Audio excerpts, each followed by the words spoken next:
Olá, sejam todos muito bem-vindos a mais um programa do canal IUTermo, o segundo de uma série de 3 programas a respeito de hidrogênio verde e o aproveitamento de energias renováveis de maneira geral.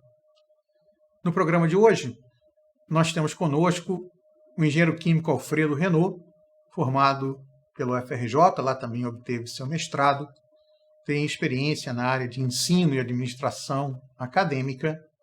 Mais adiante na sua carreira, ele ingressou em entidades de definição de políticas públicas. Recentemente foi superintendente de pesquisa e desenvolvimento tecnológico da Agência Nacional de Petróleo, e os seus interesses profissionais são na área de tecnologia e inovação no mercado de energia, especialmente no mercado de energias renováveis. E numa nota muito pessoal, Alfredo é meu amigo há mais de 40 anos, um amigo desses assim, que a gente guarda no coração. Então, Alfredo, é um prazer enorme ter você conosco aqui no canal. Seja muito bem-vindo. Obrigado, Marcelo. Queria cumprimentar todos aqueles que vão participar aqui dessa nossa conversa. E dizer que é um prazer estar no IUTermo com você, como você disse, amigo de longa data e, além de tudo, da mesma turma de graduação e de mestrado, então foi uma história bastante grande juntos. Alfredo, quais são as grandes tendências de curto, médio e longo prazo no mercado internacional de energia? Eu costumo falar sobre tendência no futuro da energia com 3 grandes vertentes, né? Descarbonização, descentralização de fonte energética e customização. O processo de descarbonização está em curso, a energia, todo o setor de energia está num momento de grande transformação em função do esforço de descarbonização, mas a pulverização de fontes energéticas e a customização que vai haver do ponto de vista regional também irá transformar muito a questão do setor de energia. Tem uma resposta que foi dada por um especialista americano no setor de energia muito interessante. Perguntaram para ele, daqui a uma década, qual a energia mais barata que nós vamos ter nos Estados Unidos? Qual a fonte energética mais barata? Ele falou assim, em qual dos 50 estados?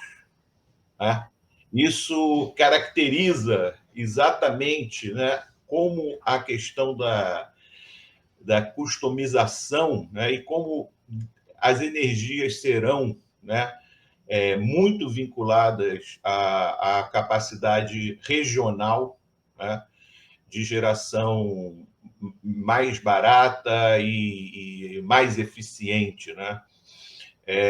Então, eu acho que, nesse momento, a descarbonização é o carro-chefe do processo de transformação, né? E a gente já vê aí tanto a eólica como a solar bastante consolidadas, e certamente, né, o processo que a gente vai provavelmente discutir à frente, que é a participação do hidrogênio, que, na verdade, é o foco desse nosso debate.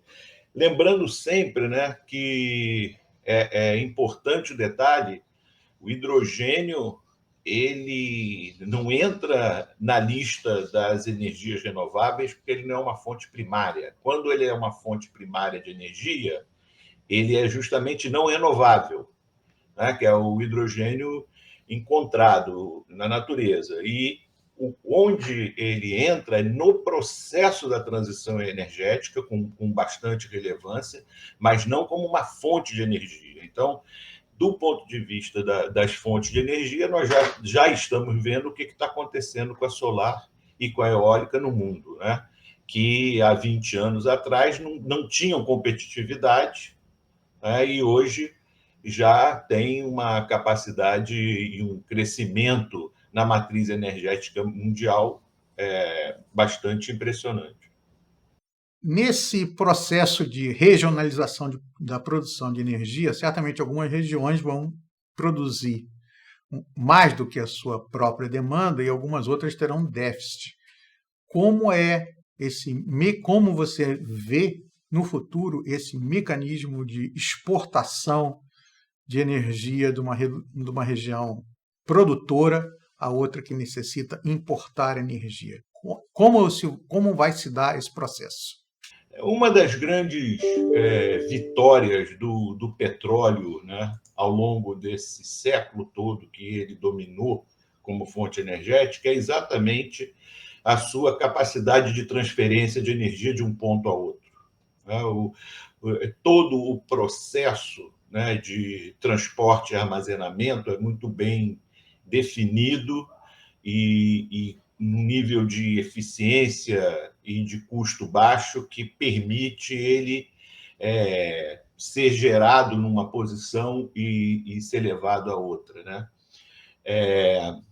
O que nós estamos vendo, né, é que um século ou 120 anos depois do carvão veio o petróleo, e um século e 120 anos depois do petróleo vem a capacidade que está se construindo, ainda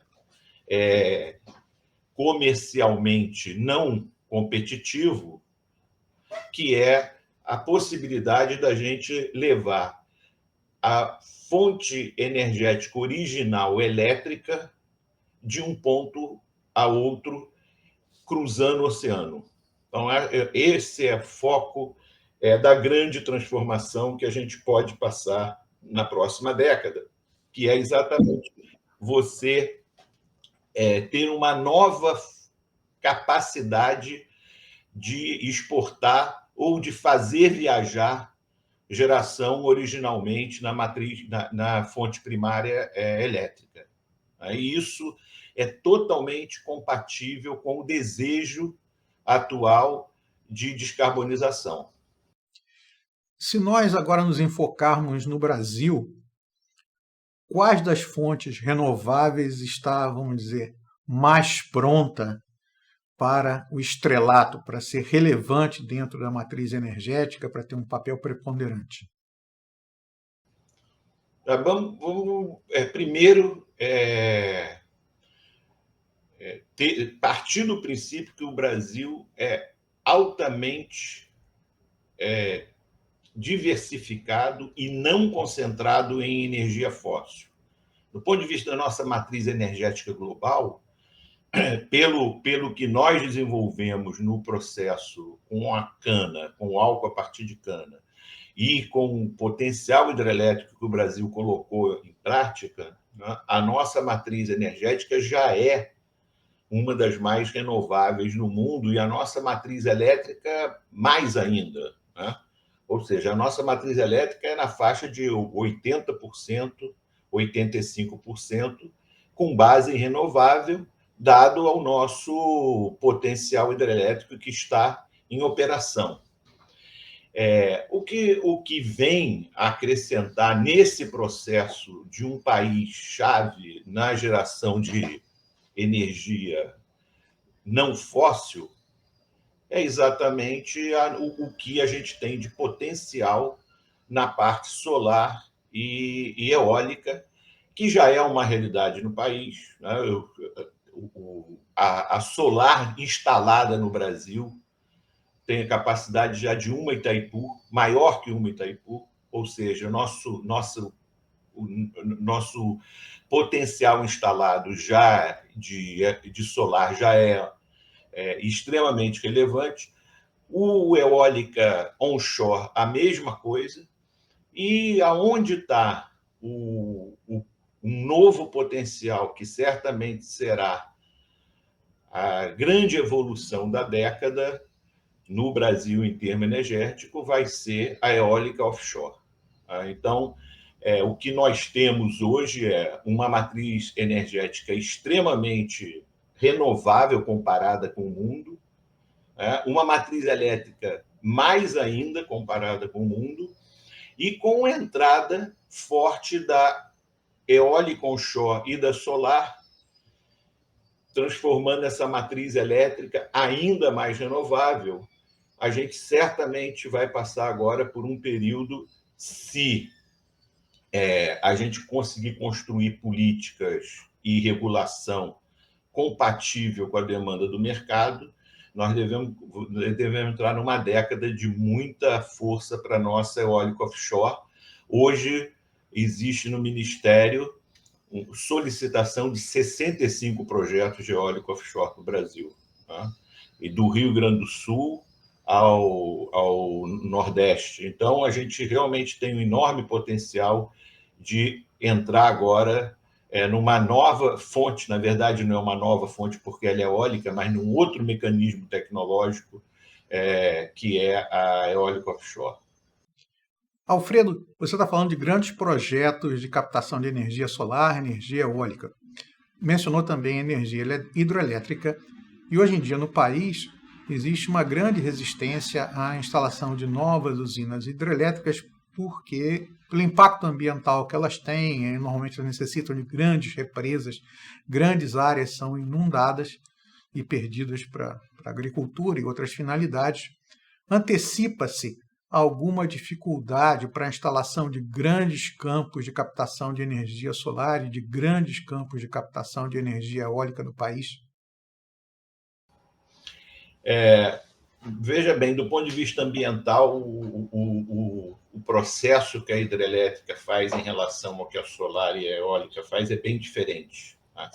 Então, do ponto de vista ambiental, o tipo de intervenção que é feito para uma hidrelétrica, ele é muito mais agressivo do que para uma eólica onshore e uma solar, e um campo solar. Claro que na eólica offshore, que é a que eu acredito que seja o momento do Brasil, os problemas ambientais são mais graves e, portanto, eles terão que passar por processos um pouco mais complexos, imagino eu, de licenciamento, né? No entanto, o potencial hidrelétrico do Brasil, hoje, ele já praticamente é residual, né? Ou seja, ele não é residual, mas ele, comparado com o que ele já está em operação, ele não tem tanta significância. Então, acho que a etapa ou o período de grandes hidrelétricas já foi praticamente encerrado, né, no país. E o caminho, como eu falei, tanto da solar onshore, tanto da eólica onshore como da solar, é um caminho que, do ponto de vista ambiental, tem impactos muito menores e muito diferentes. Inclusive, existem estudos de contemplar solar com agricultura ou com agricultura familiar. Existem vários trabalhos nessa área. A eólica onshore, ela não impede em nada o funcionamento do ambiente, inclusive da pecuária. Então, eu acredito que o problema de licenciamento no Brasil vai se dar mais quando a gente estiver tratando da eólica offshore, por motivos óbvios, não só, né, de problemas ambientais, como problema de segurança marítima também, né? Então, dentro dessa nova ordem mundial de uso de energias renováveis, quais você acredita que sejam as vantagens e desvantagens competitivas do Brasil? Bem, como a gente comentou, né, nós muito provavelmente estamos buscando um ciclo onde você vai poder levar energia originalmente elétrica para outro continente. Esse eu acho que é o ponto-chave do momento que a gente está vivendo, do ponto de vista de tecnologia, do ponto de vista dos esforços de inovação e do ponto de vista do business em si. Esse momento, a chave do processo é levar energia originalmente elétrica para outro lugar, que, obviamente, que não seja do Brasil para o Paraguai ou para a Argentina, que isso já está totalmente dominado, mas overseas, vamos dizer assim. né? E aí, nesse processo, nós temos, né, uma vantagem comparativa enorme, que é, primeiro, o potencial eólico e solar do Nordeste, né, que, do ponto de vista da geração por unidade de capex realizado, é muito maior do que na Europa. Então, você, com o mesmo capex, você consegue produzir muito mais energia solar e eólica no Nordeste, e a proximidade, no caso de uma potencial exportação, né, a proximidade de algumas estruturas portuárias, como no Ceará, por exemplo, a proximidade que isso tem em relação à Europa. O que está em jogo hoje, obviamente, é como essa energia elétrica renovável, que seja acima da demanda do país, possa se tornar, via hidrogênio, potencialmente transportável e ser utilizada energeticamente em outro continente, nesse caso, mais especificamente na Europa. Alfredo, nos últimos anos você foi interlocutor de vários grupos de pesquisa em todo o Brasil, grupos que pesquisam temas de energia, energia renovável. Tendo tido essa experiência de contactar todos esses grupos e com toda a sua percepção dos desafios do mercado de energia nacional e internacional, quais são as perguntas, o que não se sabe a respeito de questões de ciência e tecnologia para que essas energias renováveis possam ser produzidas e transportadas de um continente a outro? Marcelo, o Brasil, as empresas petrolíferas no Brasil estão fazendo fortes investimentos nessa área, não só de geração de energia renovável, do ponto de vista da pesquisa, mas também dessa discussão que a gente está tendo, que, na verdade, no cerne é o hidrogênio. Eu dividiria, né, o problema hoje da transição energética todo, eu dividiria na seguinte forma: a solar e a eólica onshore, do ponto de vista tecnológico, elas só terão avanço incremental. Elas estão dominadas e você pode achar uma tinta que vai aumentar lá 1% da eficiência daquela captura solar, ou vai ter uma turbina melhor para, mas são tecnologias dominadas e que estão agora em etapas apenas de avanço incremental. A eólica onshore e a captura de carbono, a eólica offshore e a captura de carbono ainda estão em processos de avanço de realmente questões que podem ser disruptivas no ponto de vista do processo em si, né? Principalmente, claro, a captura de carbono, que vai ser outro tema que entra nesse bojo da transição energética, embora não seja especificamente nenhuma geração de energia, né? E o desafio que hoje mais se debruça eu levo o hidrogênio como sendo o meu vetor de energia de um continente ao outro, e essa energia estará disponível em outro continente. Aí, isso é possível? A resposta é: já é possível. O problema não é esse. O problema hoje é como eu consigo fazer isso de forma competitiva ou minimamente competitiva em relação às outras fontes. Então, nós temos hoje, na questão do hidrogênio, nós temos 3 grandes desafios, que é o processo de eletrólise em si, que precisa, né, chegar a um tipo de eficiência que você possa, com menos gasto de eletricidade, gerar mais hidrogênio, ou seja, fazer um processo de eletrólise mais eficiente. A segunda questão importante, o custo de armazenamento do hidrogênio, que é relevante. E o terceiro item é como eu levo, eu transporto o hidrogênio. Então, assim, a produção, o armazenamento e o transporte de hidrogênio, eles precisam ganhar eficiência do ponto de vista tecnológico, e existe muito esforço nessa direção nas universidades brasileiras, nas pesquisas financiadas pelas empresas de petróleo no Brasil, e também no que se faz no mundo hoje, na Europa, se estuda demais esses três itens, como é que a gente pode melhorá-lo. Além disso, outras oportunidades estão surgindo, como, por exemplo, um projeto importantíssimo que a Shell está fazendo com a USP, na tentativa de fazer hidrogênio a partir de etanol. Por quê? Principalmente porque o etanol não atende à demanda de veículos pesados. E é uma oportunidade para o país se a gente conseguir transformar esse etanol em hidrogênio.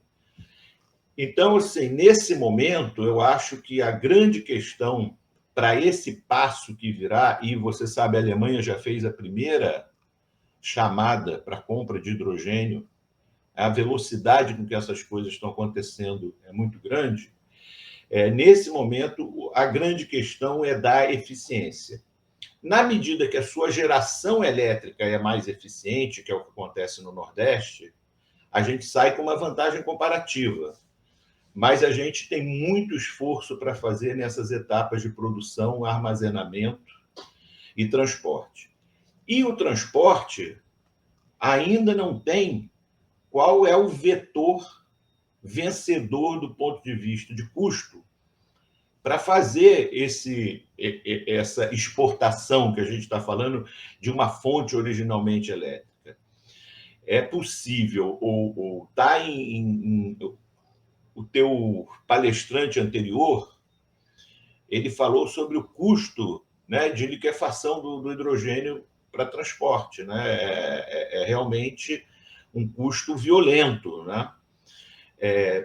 Podemos levar ele na forma de amônia, mas tem mais uma etapa em custo, que é produzir amônia a partir do hidrogênio e usar amônia como combustível direto ou reverter a amônia como hidrogênio aonde ele chegar, que é outro custo.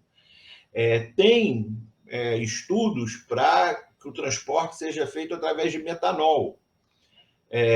Esse jogo está sendo jogado nesse momento. E o que é importante para o Brasil? Que ele construa uma capacidade na próxima década de não ser só um exportador de energia renovável, mas ser também capaz de gerar tecnologia e estar no jogo dos grandes players tecnológicos do ponto de vista de toda essa questão da transição energética. Nós construímos isso no petróleo. No petróleo, o Brasil é reconhecido como produtor, mas também é reconhecido como um formador de conhecimento e de tecnologia.